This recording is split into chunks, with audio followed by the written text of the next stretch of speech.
everybody, and welcome to Paragade After Hours, a podcast where we talk about nerdy shit, anime shit, gay shit, video game shit. I am your host, Joe. You can find me on Paragade, and I'm joined this week by... Mael, hello. Hi! So, Mael, Yeah. this particular week, we're taking a little bit of a break from alcohol. We both destroyed our livers without each other. We were in our own separate worlds. Yes! Destroying our livers at the same time with hard liquor, and yeah, I need a break from that. Yeah. I think if and I love whiskey, and I still do, but I think if I even so much caught a whiff of whiskey, I would just immediately have PTSD and throw up. That is fair. Yeah, last week when I was recording with Michael, I drank way more than I was expecting. And then after that, I was just kind of like, wow, I kind of... Yeah, first off, I'm not doing that on a weeknight. Yeah. Second off, I am just going to go ahead and say that, Jesus H. This week I'm just glad that we're sipping tea, because we're going to be discussing some topics where we're kind of, sharing the tea, aren't we? Yeah. Definitely on one of these topics. So I made us some fresh black tea with strawberry and lime flavors, and it's delicious. It's so good. It's so good. Make your own sweet tea and add your own flavors because it is amazing. It's so good. So, all right. Just to kind of give y'all a preview, and this way it gives you something to look forward to. So, I will go ahead and kind of put a sort of timestamp in the description if you want to skip the first topic, because I can completely understand, because it's going to be a lot of me and M whining, kind of. Oh yeah. So we are biased about this thing. Yeah. We always knew that we didn't like this thing, and now it's getting in pop culture media real good, and we're real salty. Yeah, so we're going to be talking about Ready Player One, and then after that, we're going to be talking about today's Nintendo Direct, because we're recording on Thursday. Yep. So Nintendo Direct just happened, and we're coming right off the hype train. Yeah. So I'll go ahead and put the timestamp in the description if you don't want to hear a discussion about Ready Player One, although I highly recommend that you listen to it anyway. That being said, let's get into the thick of it. Yeah. So, as you know, this is Paragate, so spoilers. Why don't you start off? How were you introduced to Ready Player One? I, at one point, had received a loot crate, and this loot crate came with a special edition loot crate cover of Ready Player One, and I'm like, okay, I already have 1.5 million things that I need to read, so I kind of don't care. And I then had heard some other things here and there about what Ready Player One was, and I grew less and less interested in it, and eventually I just pawned it off on Joe. I was like, hey Joe, here's this book, and you were like, I want to read that. Yeah, because at the time, a lot of, big nerd circles were kind of just oh, hey, you should totally read this book. It's basically the nerd book. It's the geek book. Yeah, and that was kind of around the time when I was starting to hear the same thing, too, and it was this is the nerd gospel, and I'm like, that sounds fake. Yeah, and, so I came into that book, and basically I was reading it when I was working at Target, because I had, those break times where it's oh, you can't be with your phone. So I was like, all right, I'll fucking take a book. So, I took the book, I took that, and before that, I read Annihilation, which, by the way, fantastic book. Amazing. Yeah. And then coming to Ready Player One, just to kind of give it a general plot description, it takes place in a dystopian future, our world, actually. Where, we basically run a lot of our resources dry, there's overpopulation, and there's this mega game called The Oasis that's created by this guy named James Halliday. Mm-hmm. And it turns out it's a VR game that everybody can plug into. It basically replaces infrastructure because nobody can really afford to go anywhere. So it replaces things like schools, like libraries, and the internet, basically. And it's all done in the Oasis. And if you're thinking like, wow, this sounds an awful lot like American Sword Art Online, which sounds a lot like a ripoff of Dot Hack. It's which like, also sounds like Summer Wars. There's also just insert isekai here. yeah, so it's basically the American isekai, except he's not trapped in the world. But it's the American isekai. it basically is. And basically it centers around this dude, I forget his fucking name. We'll call him Wade Wilson. I mean, it basically is Wade Wilson. Wade Watts or something. It's a superhero name. That's why my dad named me that, because it sounds like a superhero name. And that's exactly what he says in the fucking book. And he's described in the book as, you know, an overweight, you know, white kid with acne. And once he gets into the game, he becomes an anime boy. I mean, you know, because we all do. And they all do. You know, so here I was thinking, because once they described, like, the setting, like, that set up a lot of different questions. Like, that set up, like, you know, oh, is this book going to be a critique on, like, the idea of escapism? And granted, that's a lot to expect. Well, but, you know, I feel like a lot of us walk into dystopian novels with those kinds of expectations. Right. Because, I mean, there's a lot of dystopian media, and Yeah. there's also a lot of dystopian media that does a very good job of doing things like dissecting the middle class, dissecting wealth and poverty. Right. Dissecting our views on beauty. Right. I mean, you know, I can think of a lot of novels even that are popular and current and recent. Right. You know, fictions that are dystopian that critique and analyze some of these ideas.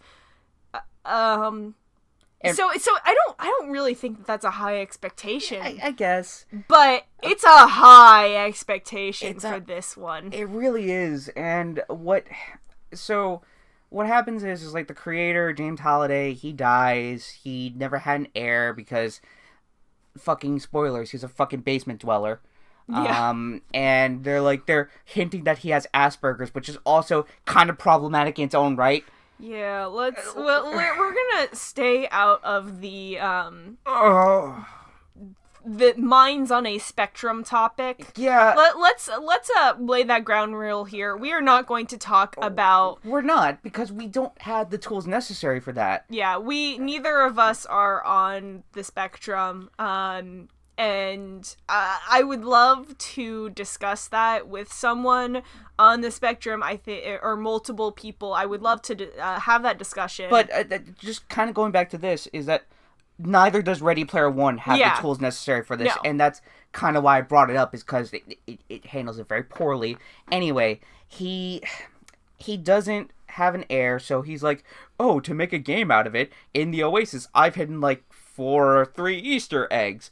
That if you find them all, you get basically the ownership of my company, and I made sure that this is in legal writing. Hello, can you find my egg? Yes.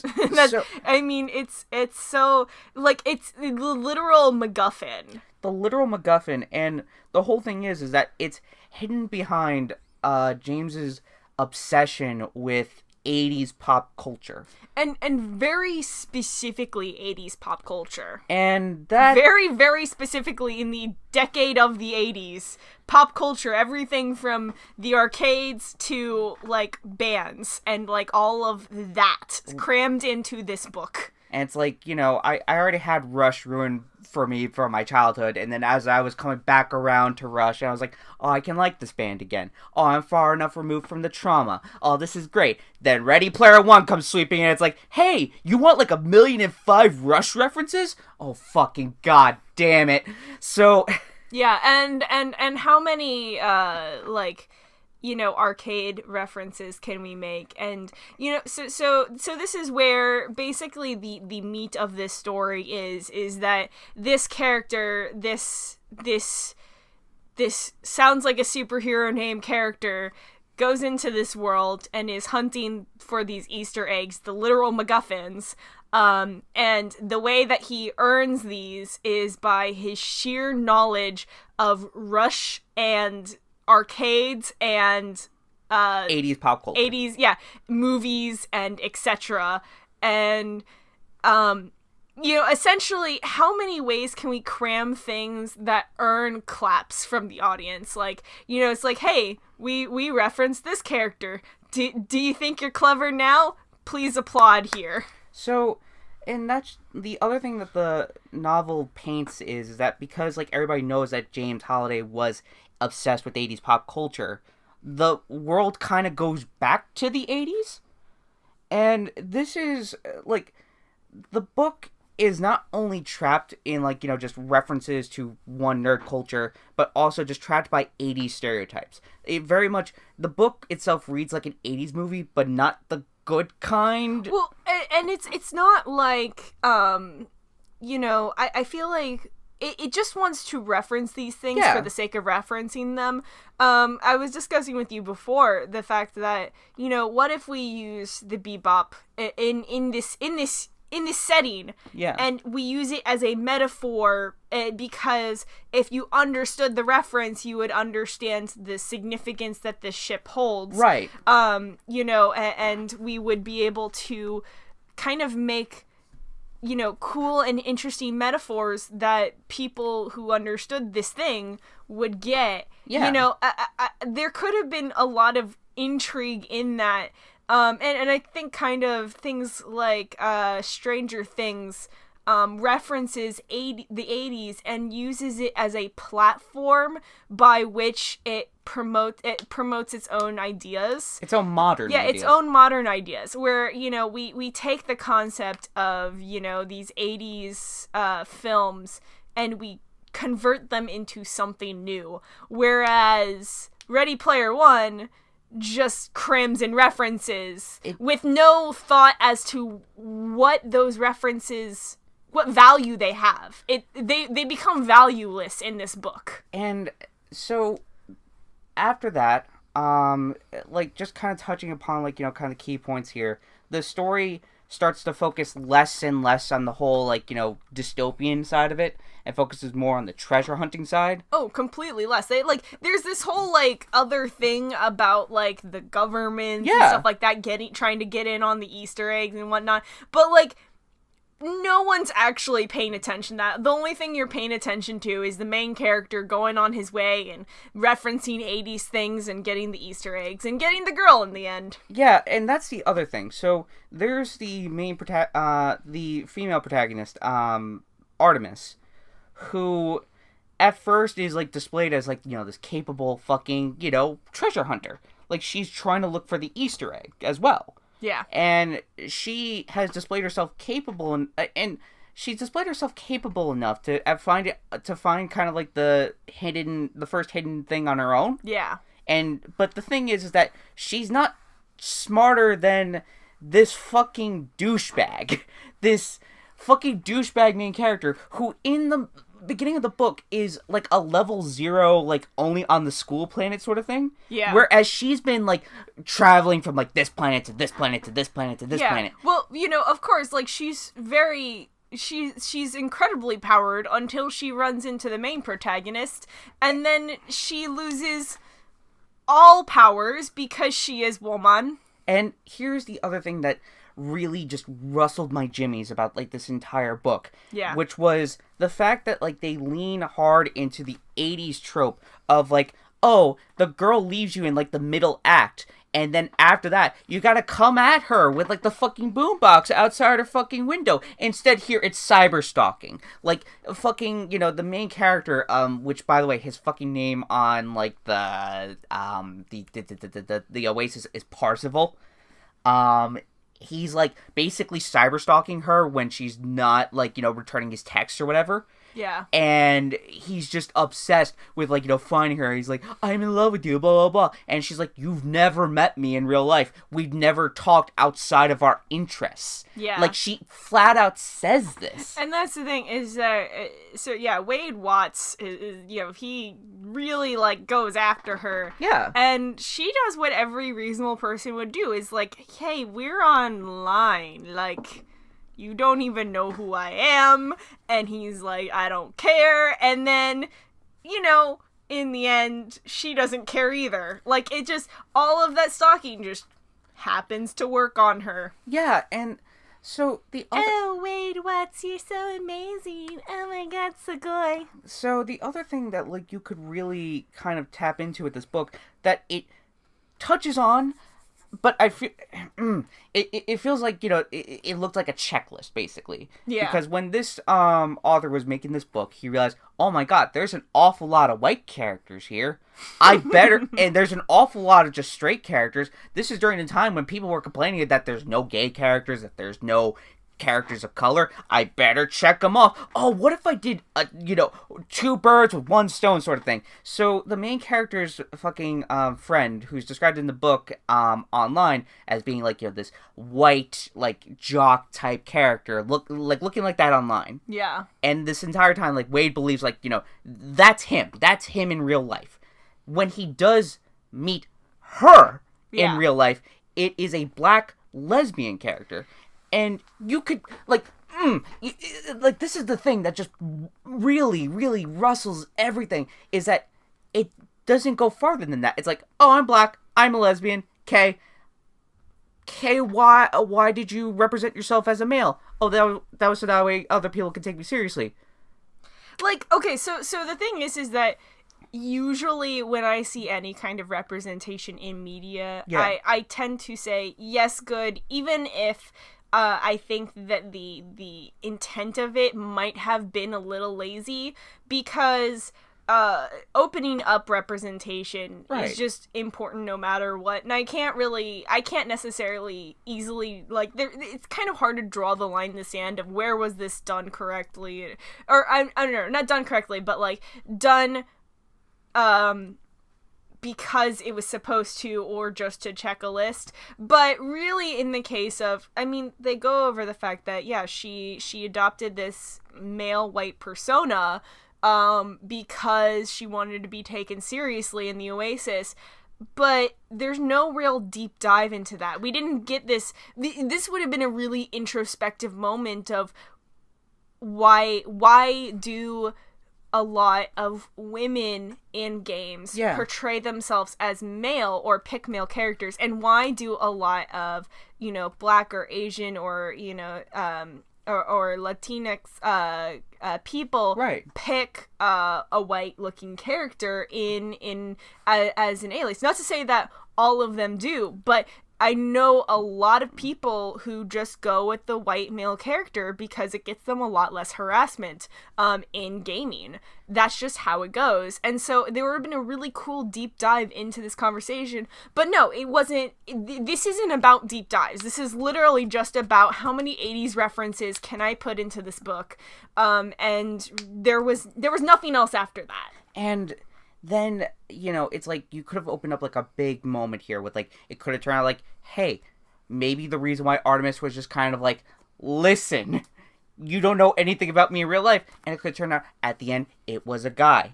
It could have turned out like that. She even mentions, like, you know, what if I'm some, like, you know, overweight, like, you know, middle-aged man or something? And he's like, I don't care. It's like, what if she was at the end, like, some, you know, fucking middle-aged man at the end? Then what the fuck would Wade Watts do? Yeah. What would he do? How would he react in that moment? Except, no. It just turns out she has a beauty mark. That's it. That's the only difference from her character. That's the only difference that they describe in there. Yeah. And that was so infuriating. Because it was just like, really? Yeah. Really? We're rewarding this douchebag for, one, stalking, two, having no other skills other than he just knows a lot of fucking trivia about 80s culture. Yeah. And... Oh, so can we talk about so the friend H? Yeah. Just to go back on it, like, we didn't see them in the trailer. We did. Well, I mean, we saw their character, right? Yeah, because I get why we did see them in the trailer, because that's kind of a spoiler. Yeah, but here's the thing. How do you want to place bets? Do you want to place bets that Hollywood whitewashed them? Oh, no doubt, because one, they made H into like a weird orc thing. Yeah. The other thing is that I think, because one of my friends at work, let's call her Fakisha. Fakisha, she was watching... Hey, girl, we know you listen. We know you listen, and I will have you on the show, and they can say your real name. I just don't want to say your real name. So, basically, like, she was watching the trailer, and I noticed that, like, in the truck, there was a black male driving the truck. So, yeah, that whole moment, that could have been explored, probably in the movie. Like, maybe Steven Spielberg could have grown a pair and been like, hey, that's a really interesting plot point. I understand that we gotta fit this out in, like, a 2.5-hour movie, but what if we did? What if we just put in this fucking, like, weird shit about, like, hey, why are you playing as this character? Like, oh my god. Yeah. So we're I think we're already gonna be salty about that in the actual movie of it. Yeah, and I don't want to watch the actual movie. I really, really don't. I mean, I'm certainly not gonna watch in the movie. I'm not gonna give my money to this. Is No. what we're saying. I guess so. Have we touched on really all of the points about how infuriating this movie, this book and movie make us as just the book and movie alone? As just a book and movie, yes. I do want to move on to kind of the deeper topics. Yeah. That these represent. Well, but also and the culture that surrounds yes. this. So the way I kind of put it is that, like, and I read a very good essay, I'll link that in the description, kind of discussing, like, this weird conflation of identity with, these brands. And that's what they are. They're brands. Yeah. These are, like, I liked the line he used in that, like, what is Superman but a corporate mascot now? It rang so true, but it was a very pessimistic article. There wasn't a whole lot of optimism there. And I would argue with that. Like, there were some points I really agreed upon, but there were others that I didn't. In particular, the one point that I do agree upon is this idea that your identity is so, like, intertwined with just a brand rather than the messages that the brand represents. Yeah. I think about that a lot in terms of something like Star Wars. Right. Where I think there's a lot of Star Wars fanboys, particularly, who are obsessed with everything Empire and, and the dark side without considering the implications of that. Right. I love the Sith just as much, and, obviously Joe likes the Sith, yeah. And, like, we're, planning a whole thing based around Star Wars, right. Because that's who we are, and we love the dark side.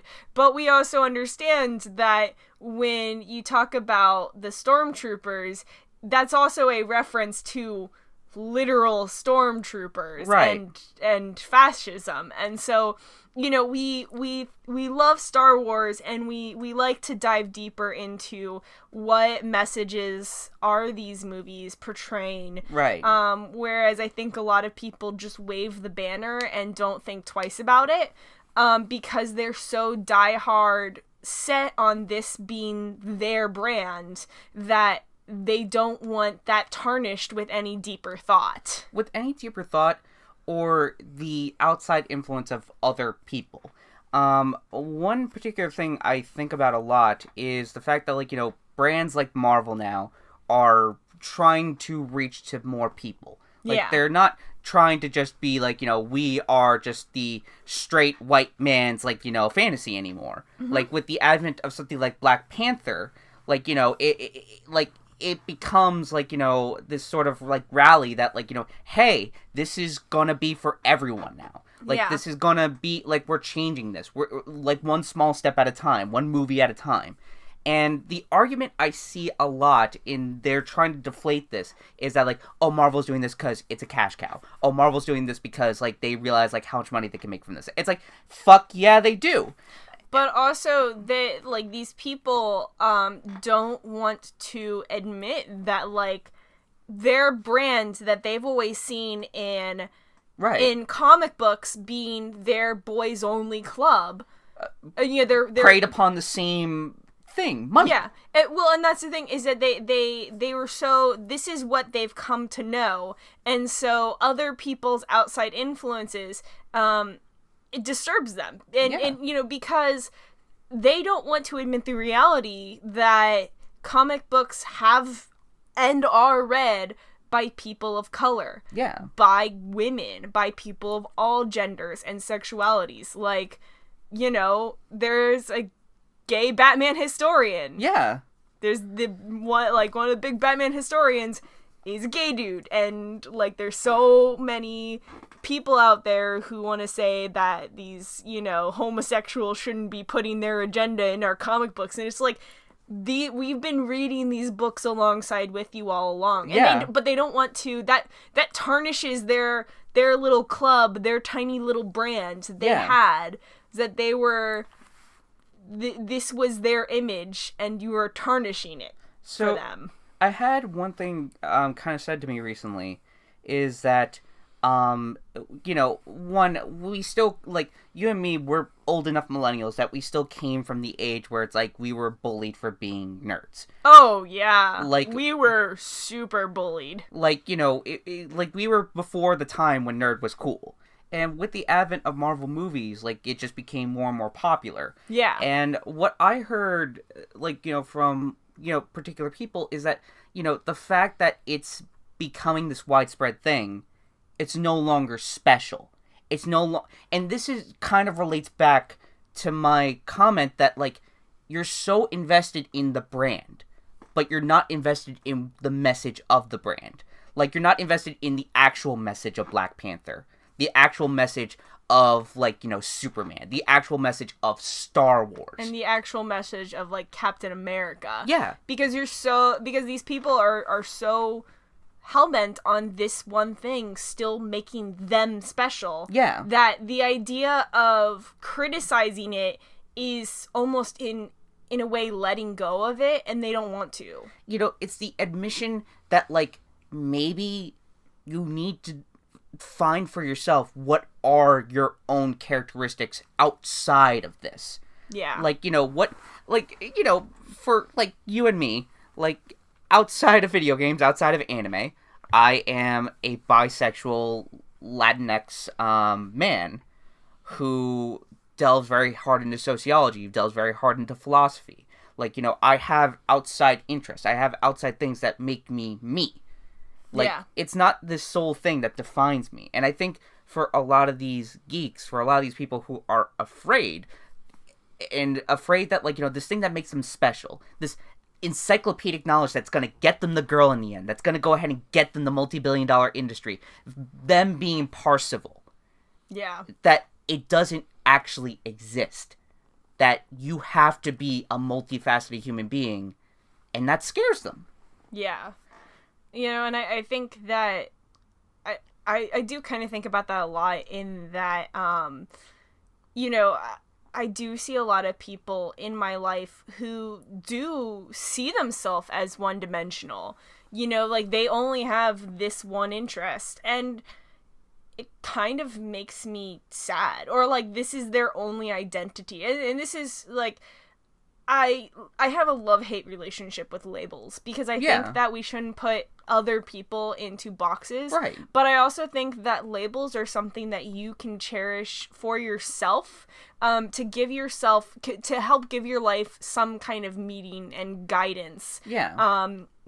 So I also, like, you have a lot of labels. I have a lot of labels too. I am a transgender artist, musician, entomologist, horticulturist. Like, I do also have a lot of interest and identities, not just one. And I feel like in every group I've been in every community I've been in, I've met someone who is just trans. I have met someone who is just a nerd. I have met someone who is just a musician. I have met someone who is just an entomologist. Right. And, like, I admire their dedication to the pursuit of one singular thing. Like, I know a lot of entomologists who have devoted their literal entire life Right. to research of a very specific, like, family of insects. Right. But also at the same time, like, I kind of look at these people as, like, you know, does your life have dimension and you just don't want to show it or admit it? Or does your life not have dimension because you don't want it to? And what does that mean? Are you really living?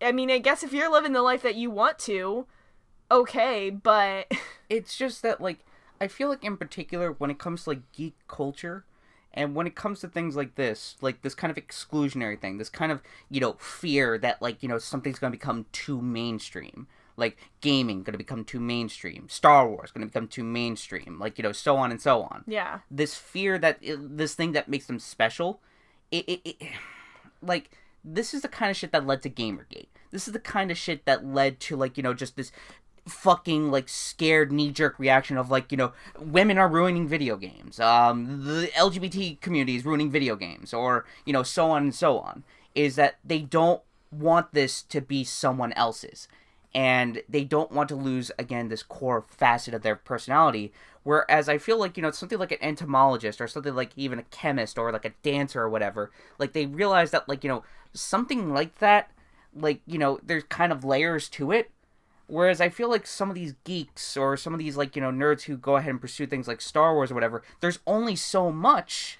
I don't know. I feel like there's layers to everything, because Right. you can be obsessed with Star Wars in the movies aspect. You can be into Right. cosplaying, into tabletop gaming of the Star Wars. I think there's layers to everything. Right. And that maybe perhaps these people who do live this kind of one label life, that maybe they do find multiple dimensions to live in and within this, and they multiple layers.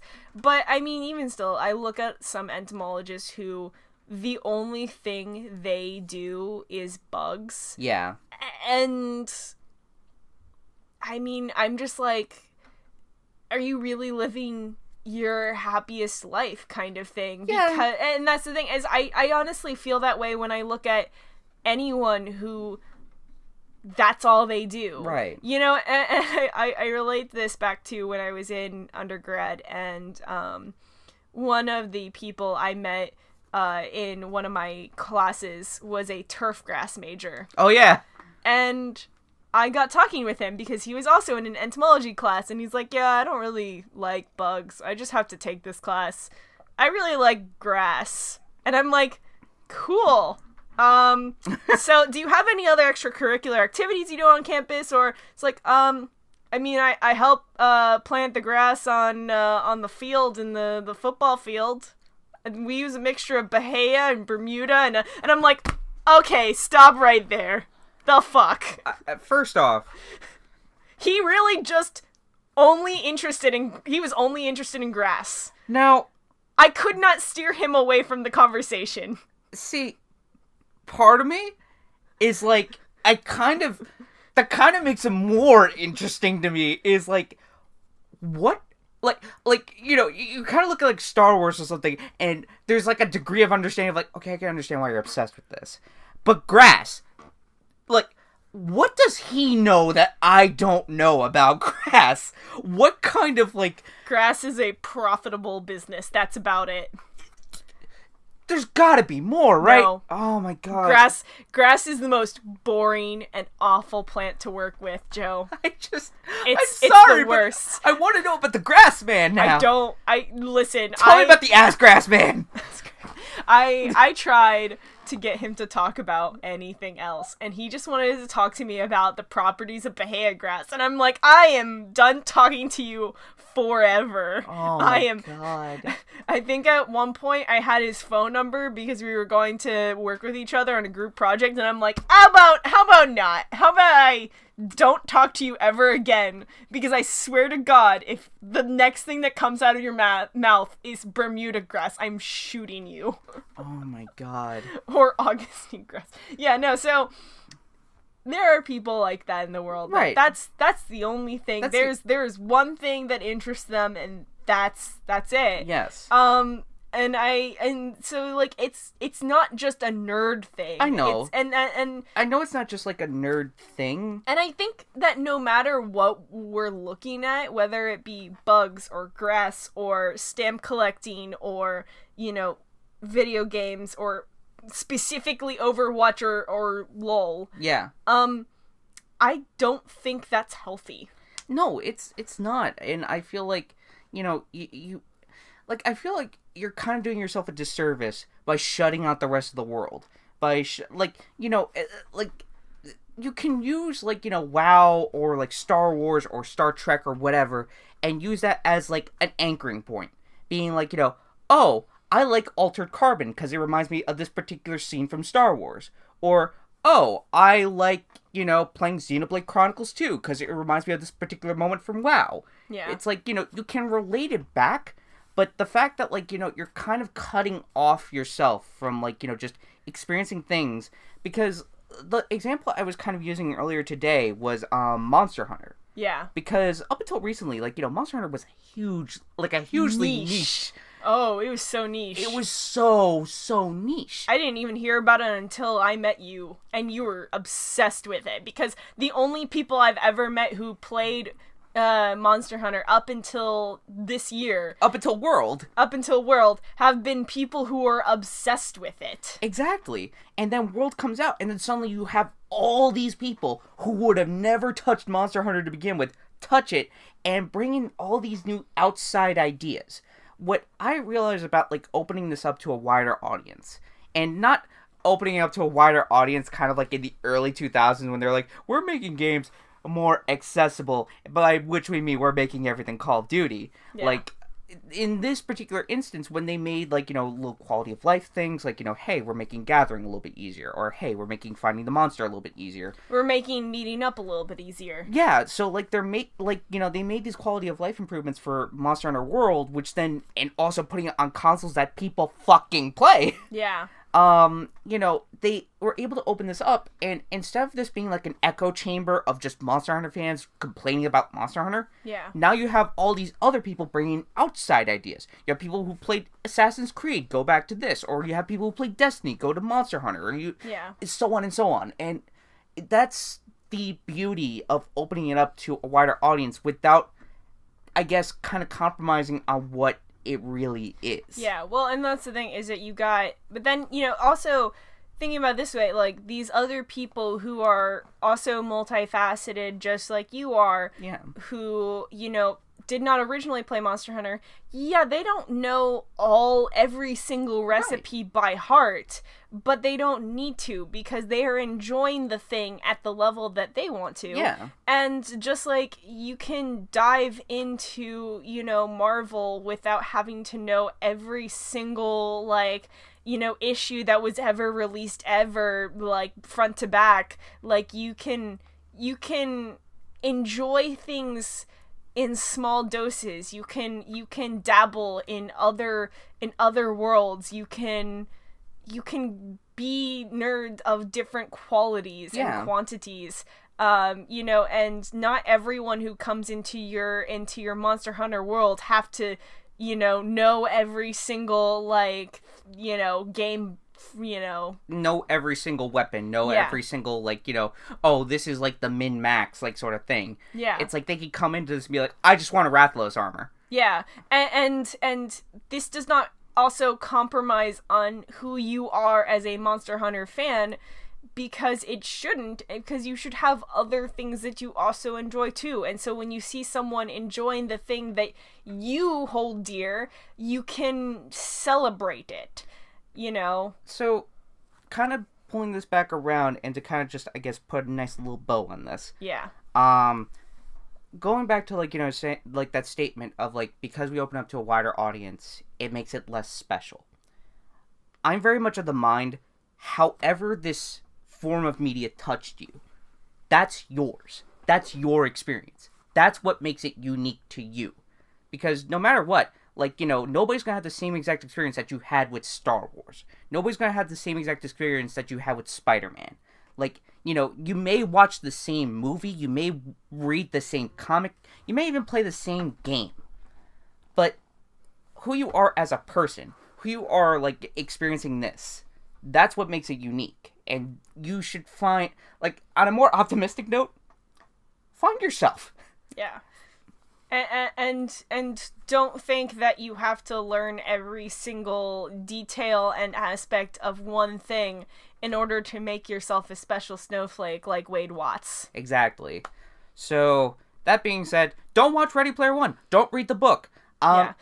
And to all the people out there who praise its every utterance and praise Ernest Cline, like, just admit it. It's fucking popcorn fiction. It's popcorn fiction. It is the definition of popcorn fiction. It is the male version of the male nerd version of Twilight. And I'm also just gonna say this because I'd be a hypocrite if I didn't.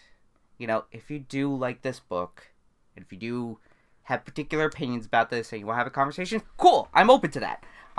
Just come at me. But yeah, it's like if you like it, it's not a big deal. Yeah. Not really. It's I'm just thinking of it from this critical lens. Now listen.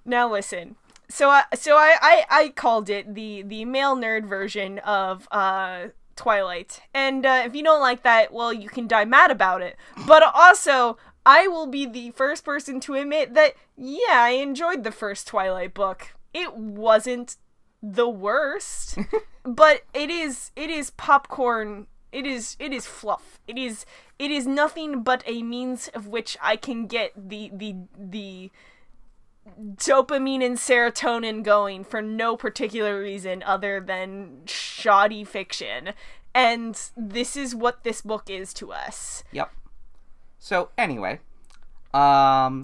moving on to the happier side of this. We need to cleanse ourselves. Let's sip some tea and embrace something a little bit more positive. Fucking Nintendo. Woo! Hype. Okay, so... Sorry. Sorry for that little bit right there. Yep, so... Nintendo Direct happened today. Today is March 8th. So, it happened today, and they open up with like a few announcements for the 3DS. So we're all like, yeah, okay. So let's go through the stuff. Okay. So the highlights I have here. Mm-hmm. The first one is WarioWare's back. Okay. So I love WarioWare. Yeah. I'm so glad to see it back. Even though it's on the 3DS, and this is like one of two reasons I'm going to pick up my 3DS again. Yeah. It's a fun little mini game. Yeah. And then Luigi's Mansion getting fucking remade for the 3DS? Because the Luigi's Mansion 2 was actually pretty well received, and probably at least made a lot of money for Nintendo, so Nintendo's like, why don't we just do the first one again? And just... we already have all the assets from, like, the Luigi Mansions 2, yeah, so let's just throw in the old one for funsies. Yeah, which also makes me wonder if they're gonna start doing, like, this thing where they're porting, like, GameCube versions to, like, 3DS. I do know that... because they did Xenoblade Chronicles 1. Yeah, but I just think that with Luigi's Mansion, it was easy simply because they already had the assets from 2. It's literally the same graphics. So it wasn't like they had to do much for Luigi's Mansion. But I'm just also wondering, like, hear me out here. What if they did Super Mario Sunshine but on the 3DS? I would orgasm.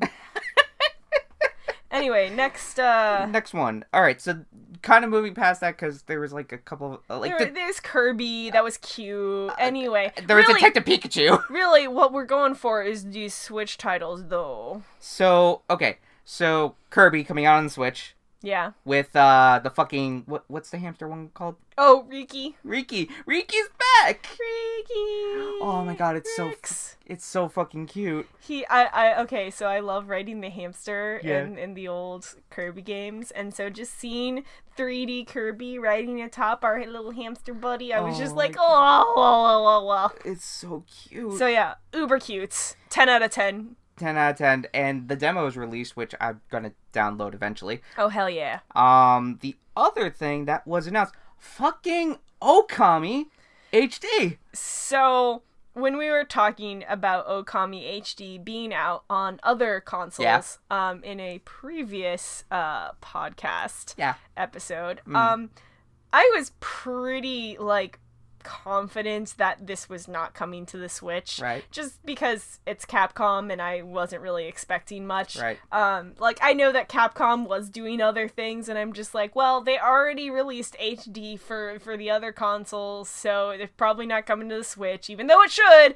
And lo and behold, it's coming to the Switch. It's coming to the Switch. Woo! And they added touch controls. Yeah. Well, and so it's touch controls, but also if you are docked, if your Switch is docked, you can use your Joy-Cons to draw the so you can relive your Wii days. Yeah, but it's already got to be better than the Wii, because they had to do a whole new system to make it touchscreen compatible. So you know that they have got to fix that, because the Wii version of Okami was terrible. It was awful. I remember sitting in the tutorial trying to draw a fucking circle for an hour and a half because the fucking game couldn't recognize what a circle looked like. Yep. And then you play the PS2 version, and you're like, I can deal with this. And then you get to, I think the halfway mark, and it's the halfway mark's 40 hours in. Yeah, I was and that's the thing, is I'm pretty sure I asked you today when we were watching this Nintendo Direct, but I'm pretty sure I asked you before, how far I was into the game. And I was like, I had to be near the end, right? I had to have been near the end. And I knew, no, you really weren't. I was... in the third or fourth arc of the game. There was the whole thing of there's 80 arcs. Oh my god, the game's so long. It's and so... I had just gotten past the pirate ship thing, which was a fucking disaster. Mm-hmm. I hated that level. I have a love-hate relationship with Okami, and we should really bring that up another time. Oh, we're gonna bring it up once, Okami HD comes out on the Switch. Yeah, so we'll do a whole episode about that, and then I will recount you all of the feelings that I have about this game, but I am really excited to at least... have it on the Switch. Have it on the Switch, and I will do my damnedest to actually finish it this time. So, then moving on to the next announcement... Octopath Traveler finally getting a release date. Yeah. Which, I love that game. And also getting, two cute little characters. Yeah. I liked... The merchant was kind of an interesting role for a JRPG. But then also... The Apothecarian. Yeah, the Apothecary. It's just an apothecary. That's what it's called. Okay. The Apothecary. I liked his character. It was real sweet.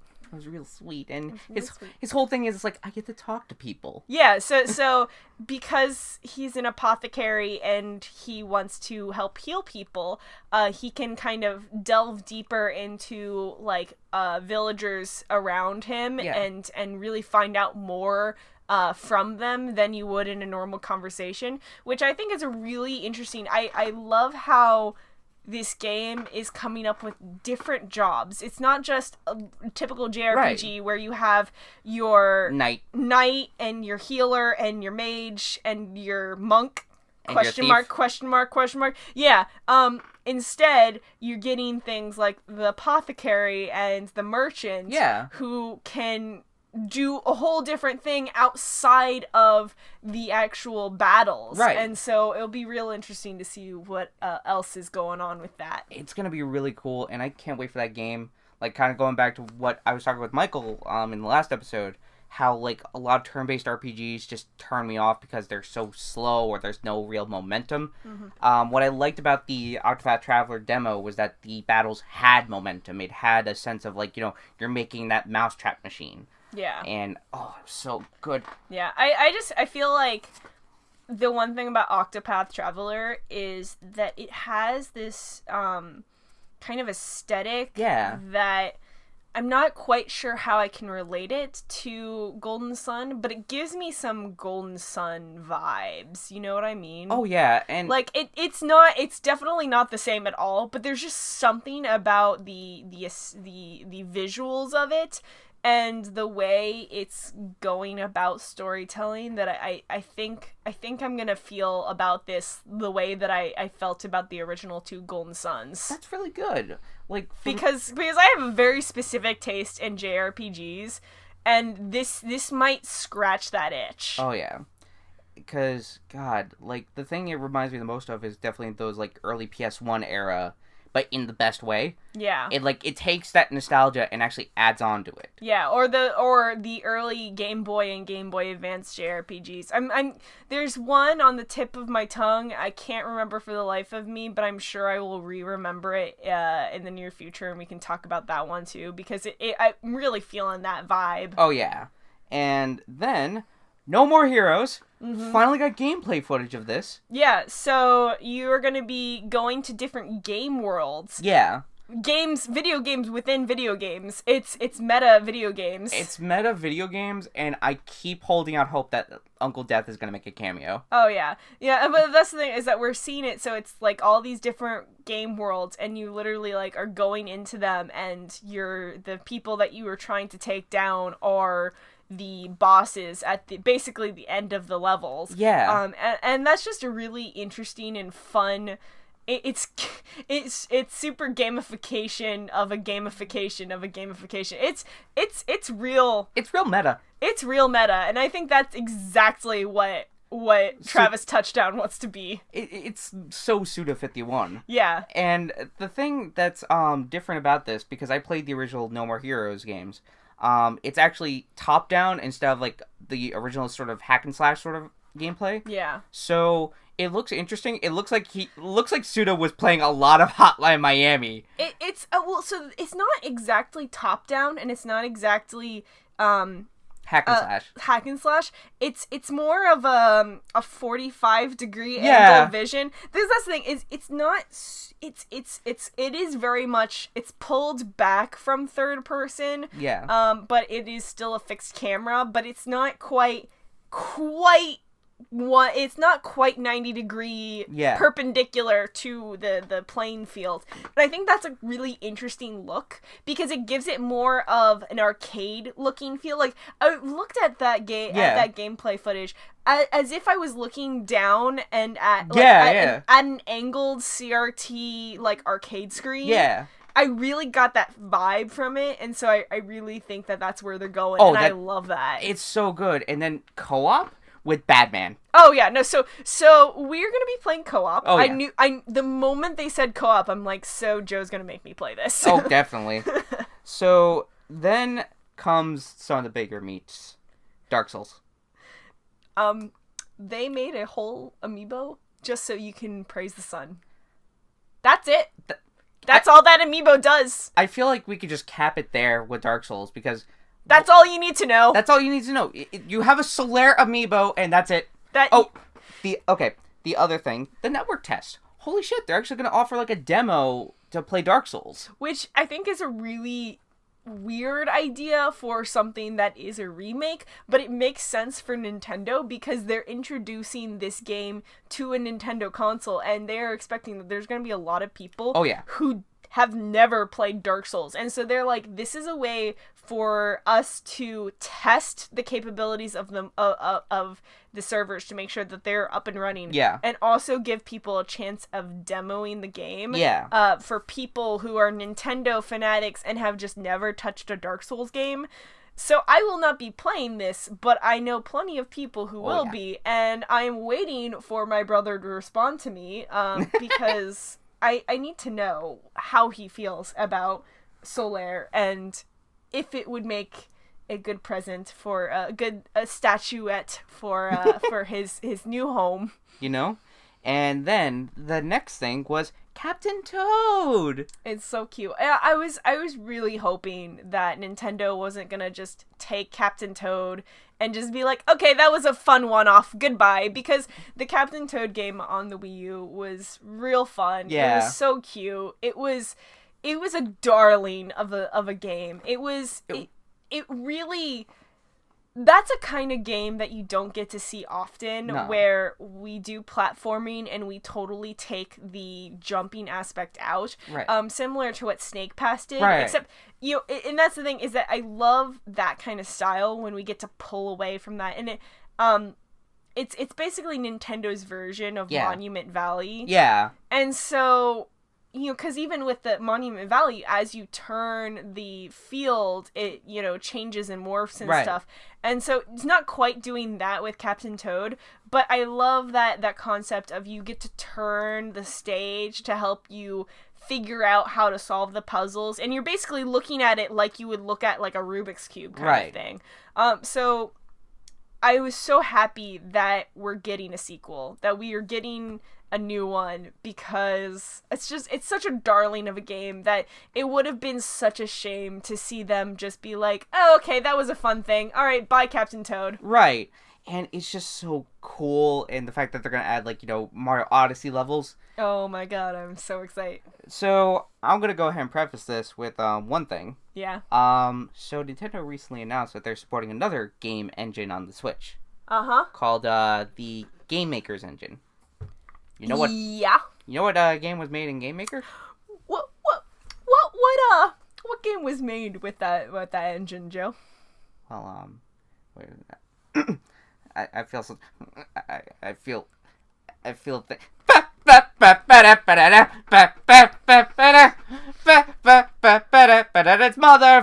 Undertale.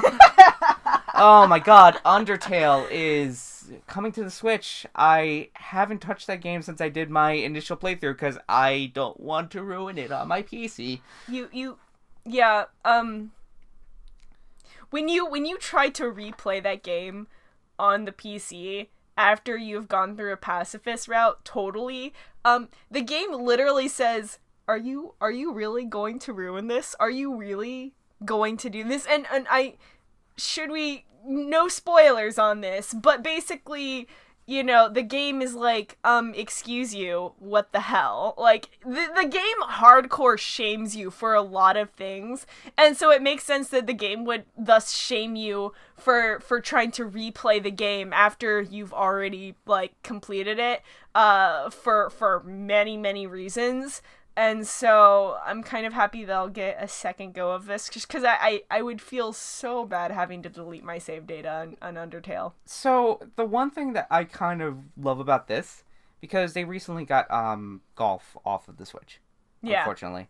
But this, I feel like, is a nice little substitute, where it's like you download the game, you complete it, you keep it as a good luck charm. You just keep it as a good luck charm on your Switch.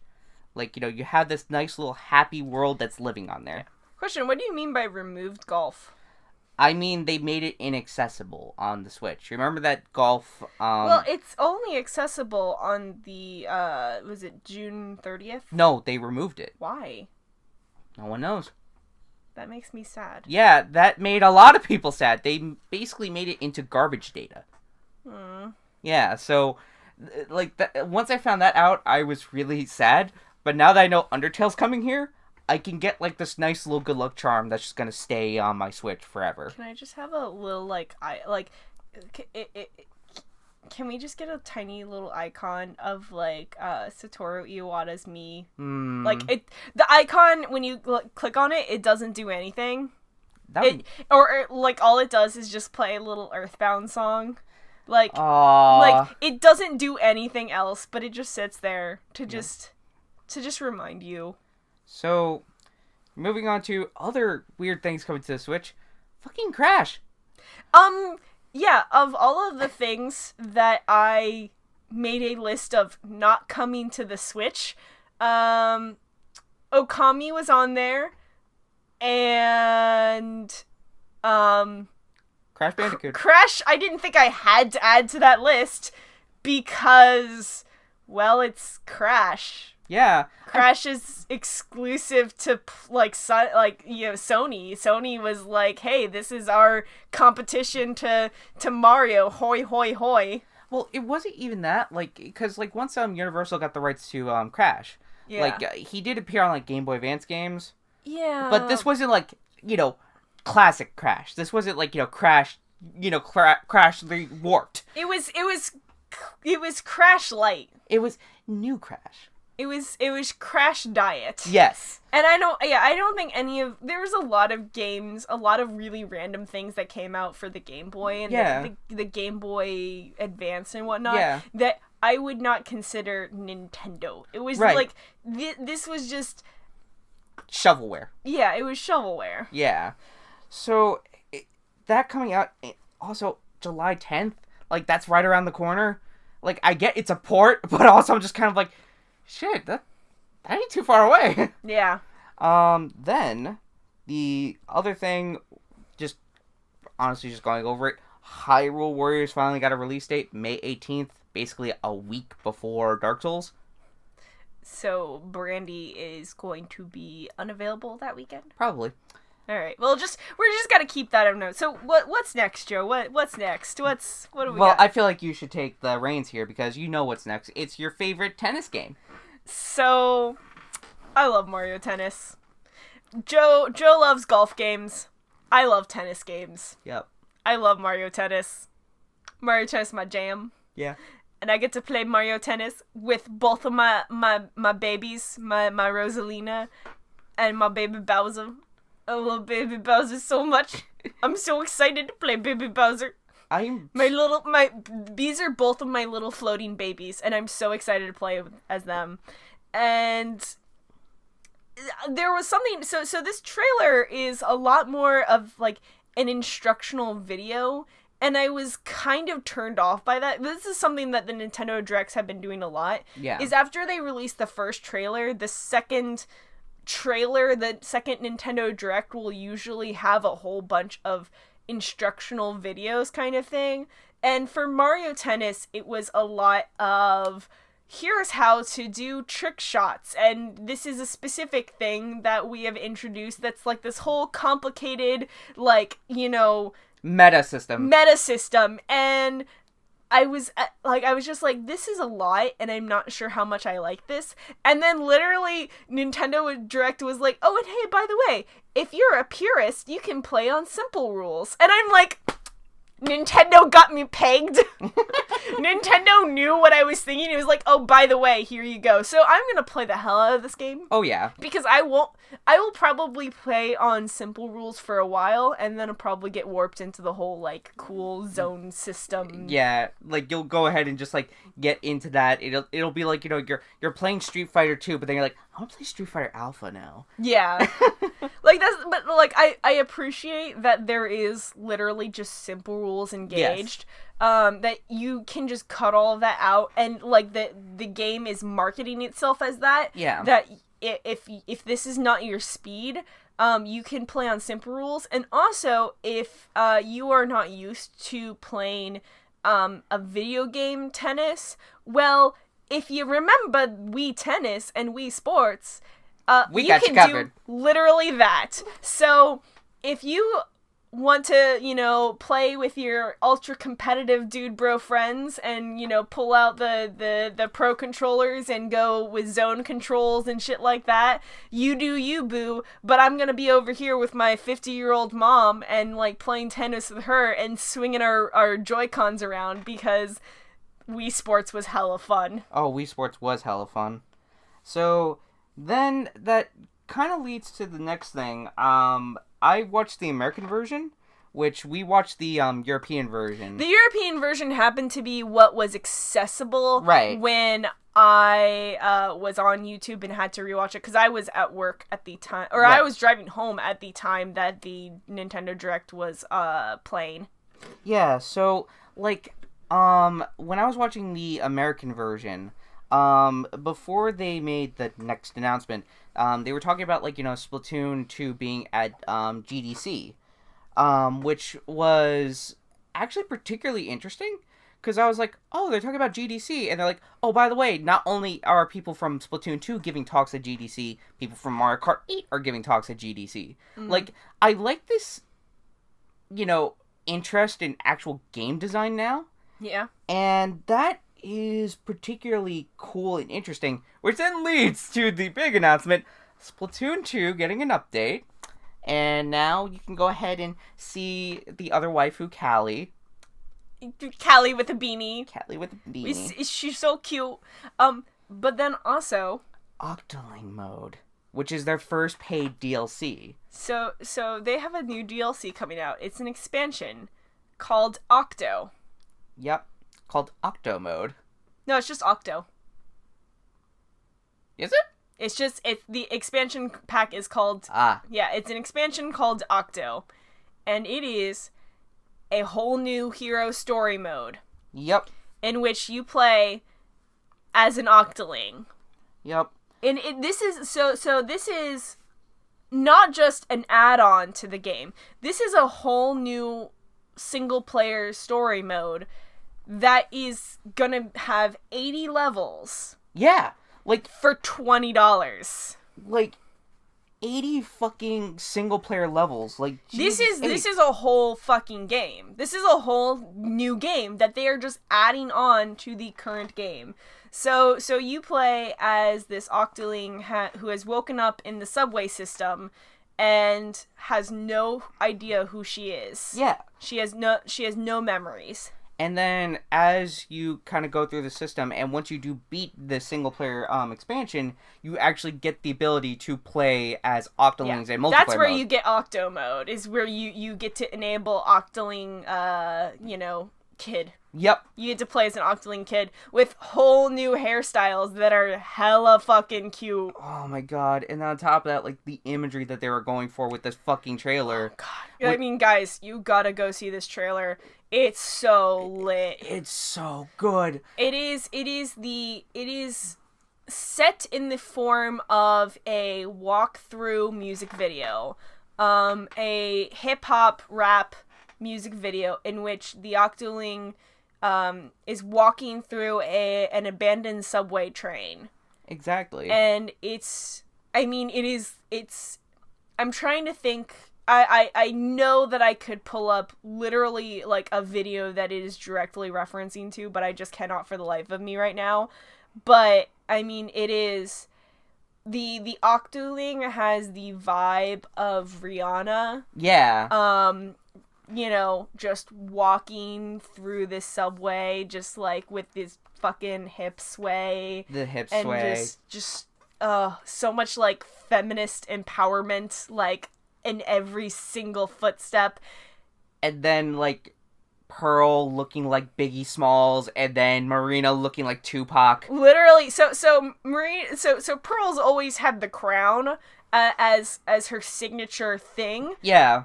But Marina in this trailer music video is specifically wearing a bandana tied exactly like Tupac's. Oh.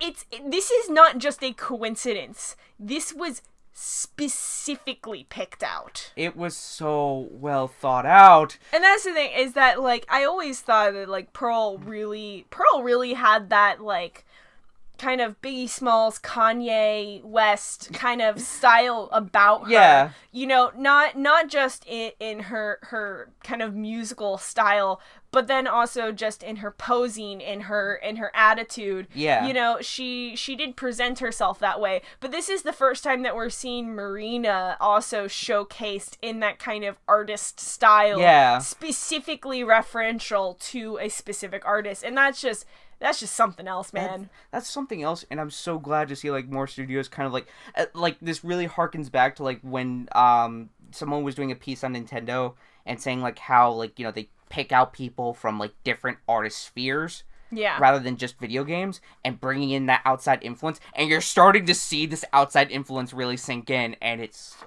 good. Well, and that's why, especially seeing this, and especially seeing that, Biggie Smalls and Tupac reference.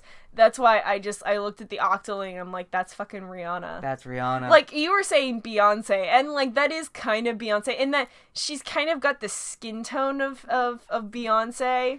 Yeah. That lighter black, but I mean, it's Rihanna. So, and then, in other Splatoon news. So the last thing that the Nintendo Direct left us with, Joe. Smash!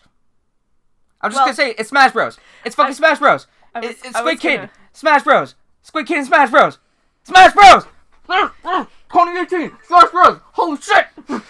So I was gonna try to lead into this exactly the way that Nintendo Direct did. They would just said, oh, we have one more special announcement, and it kicks off with the Squid Kids duking it out on a blank canvas, like white background, and then just suddenly, like, it just, like, the squid girl catches something in her eye, and she looks up, and, like, the reflection in her eye is literally the Smash logo, and it just fucking cuts to the fucking Smash logo on fire. Yep. And then Mario and Breath of the Wild Link. And then it just said, Smash Brothers. Super Smash Brothers 2018. And that was the end of the Direct. That was it? That was it. Like, that's all we got. That's all we got? Now here's the thing, is that Nintendo would not do something so huge in such a shocking drop if it was just a port of Smash Brothers 4. Yeah. This is, and also specifically that they went for the silhouette of very specifically Breath of the Wild Link. Yeah. This is a whole new Smash. Yeah. Like, whole new Smash. This is a whole new Smash. This is for us, I think this is a little bit shocking that they are going into this so quickly, because we're used to Smash having such long production time between games. And I mean, Smash 4, what year did Smash 4 come out? Smash 4 came out in, like, 2014. Okay, so it's been 4 years. It's been about 4 years. It just, that feels so short compared to what we're used to when it comes to, like, Smash Bros. Sequels. And I think mainly just because the Wii U was such a disastrous little cycle there. Yeah. That, you know, I guess there's only so long that we can go on the Switch before we see a Smash title. Exactly. And honestly, it's like, you know, you had, like, the one Smash clone that came out with Hyper Light Drifter in it. Right. And it probably got people, like, really, really, like, thirsty, being like, I don't want this off-brand Smash, I want real Smash! Yeah. No, now there's a whole discussion that we could also have about how the Smash community will take this announcement, but I think we should just stay out of that, because neither of us have ever been in the Smash community, and that's not a community that I think I want to be a part of. I don't know if that's what you want to be a part of. No, I don't fucking care about competitive Smash, because it's just, like, okay, here's the thing, is, like, I like, you know, other competitive fighting games. I like competitive Street Fighter, I like competitive Marvel vs. Capcom, I like competitive Dragon Ball Fighters, but, like, when it comes to Smash, I don't know, there's something about the fact that it's Smash, and we're seeing Bayonetta beat the shit out of Diddy Kong, that I kind of find myself, like, removed from this and be like, I realize that there's a lot of complex things going on right now, but I'm watching a giant hairy lady beat up a fucking monkey, and it's really taking me out of the experience right now. Well, I'm not sure. I would say that I've had friends who are in the Smash competitive community, and I love them to pieces, but there are parts of that community that I could do without. But yeah, so we won't talk about how they are really gonna take this news. But I think for everyone else, we're really excited. And really, this means a whole new round of who's going to be in Smash this time. Oh, I know. Hey, Joe, remember when we were kids? And in Melee, We didn't have game facts or Nah. anything like that. We didn't have the internet to really, really, really tell us to, like, you know, what was fact and what was fiction. You remember all of the rumors that Crash was secretly in this game? And now, you know, it's like my uncle at Nintendo told me that Crash was going to be on the Switch, and I didn't believe him at first, but my uncle at Nintendo was right. Crash was going to be on the Switch. So who knows what... So does this mean that we could play Crash and Solaire in Smash? I hope so. I just want there's you can have a whole bunch of different taunts for all the characters. You can have like 4 taunts per character, but Solaire's only taunt is just praise the sun. Each and every taunt button just praises the sun. Yep. That's it. It's the only button you need. Actually, that's the only thing that he can do. That's the only way he fights. He just floats across the screen in the T-pose. Praise the sun. Well, and of course, that's his ult, too, is you praise the sun and the sun rains down hellfire. Yep. Oh, my God. So, I feel like that is the perfect place to cap off there. Praise the sun. So, Em. Yeah. Where can people find you on the internet? Who knows? I go by Malacology on Twitch, Twitter, YouTube. I'm kind of starting to do a little bit of something for a little bit of all those. But I still gotta work on that. Still gotta work on that. Well, know that I'll always support you. Thank. And I'll always plug you on this fucking podcast. Dank. And as for me, I am just Joe. Of course, you can find me writing for Paragade. Mael here does my editing. So... I keep on forgetting that's the other. I am the person that edits Paragade. Yes. So, Mael here does the editing. I can also be found on Twitch at Just Joe Stars, on Twitter at Just Joe Let's Plays. And then... Yeah, no, that about... Oh, and then, of course, you can find this on the Paragade YouTube channel. So, Woohoo! That's where you can go ahead and find all this stuff. And then I have a Just Joe channel where you can find my Twitch streams. So, I'll get to uploading those soon. But the VODs. Yes, all the VODs. So, and yeah. Thank you so much for listening. And as always remember, tip your waiters 50%. Jesus Christ. Good night.